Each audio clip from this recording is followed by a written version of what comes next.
Amis de l'auto, bonjour. Aujourd'hui, on teste une Opel Corsa édition. C'est parti.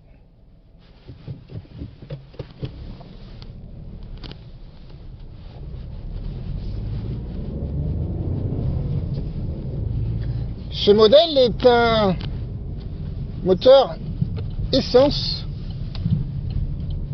que l'on trouve de série sur ce véhicule, ainsi qu'une batterie qui permet de le démarrer. Alors, le compartiment moteur me semble insuffisamment insonorisé, à mon sens, ce qui confère une véhicule à l'intérieur de l'habitacle un son assez prononcé du moteur. Moteur d'ailleurs qui, de l'intérieur, donne plutôt l'impression d'être un moteur diesel. Il sonne comme un diesel, alors que c'est bien un moteur essence.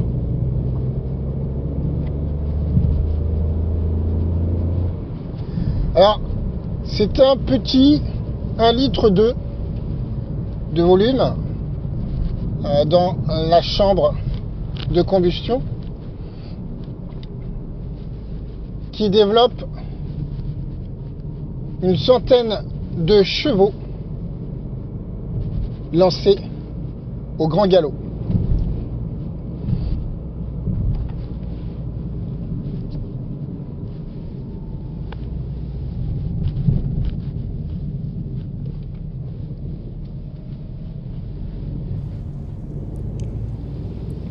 Bon, l'intérieur est basique, tout ce qu'il y a de plus simple.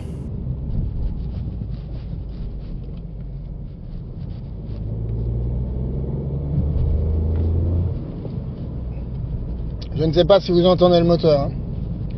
Alors, en ce qui concerne la suspension, chez Opel, en général, c'est assez dur. C'est assez dur et ça claque. C'est pas ce que j'apprécie le plus.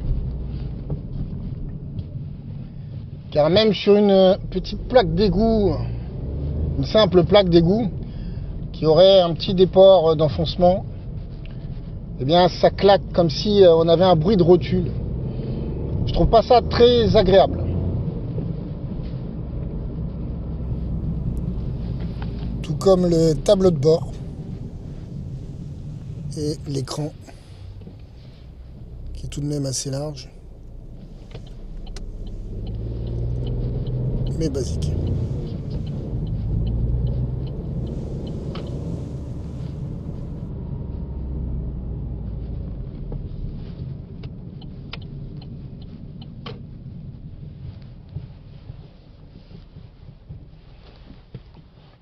Sinon, au niveau des sièges, l'assise est plutôt confortable. La position au volant, ça va, elle est agréable.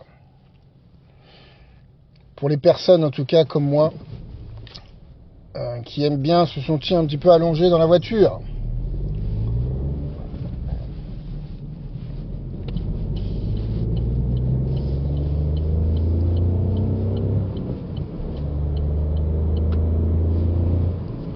Alors j'ai mis un petit peu de carburant tout à l'heure. La jauge indiquait 200 km d'autonomie. J'ai mis un peu de carburant, elle n'a pas bougé. Alors c'est assez étrange. J'ai eu l'occasion d'en remettre ensuite un peu plus. Et là finalement elle a bougé d'un coup. Bon. À mon sens, la jauge n'est pas très fiable. Elle m'indiquait un kilométrage, ils sont un peu fous là, ça klaxonne. L'autre a failli lui rentrer dedans. Bon, bref.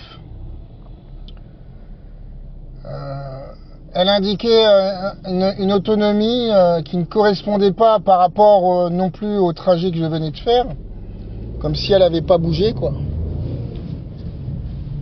Et là, tout à coup, elle s'est mise à bouger. Peut-être quand j'éteins le moteur et que je le rallume, c'est là qu'elle fait une différence. Mais tout ça ne me paraît pas bien fiable en tout cas.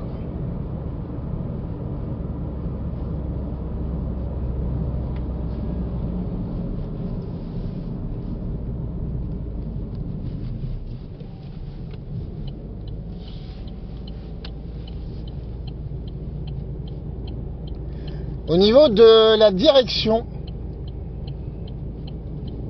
personnellement, je la trouve un peu flottante. Alors, il y a une aide au maintien dans la voie qui est très léger, à mon sens, par rapport à d'autres véhicules que j'ai connus avec cette même option. Là, je trouve que c'est léger. Alors, c'est peut-être ça, pour le coup, qui lui donne un flottement. Bon, elle est légère, elle est souple, hein, au niveau de l'assistance. Mais par contre, ça... Quand le volant, quand on le tourne légèrement, parfois il ne revient pas tout de suite. Et on a l'impression qu'il peut flotter un petit peu de droite à gauche. Et bien voilà, on a fait le tour de ce que je voulais vous montrer, vous dire sur cette petite voiture Majorette. Pour ma part, ce n'est pas un véhicule que j'achèterai. Voilà. Je vous souhaite une bonne fin de journée et à bientôt.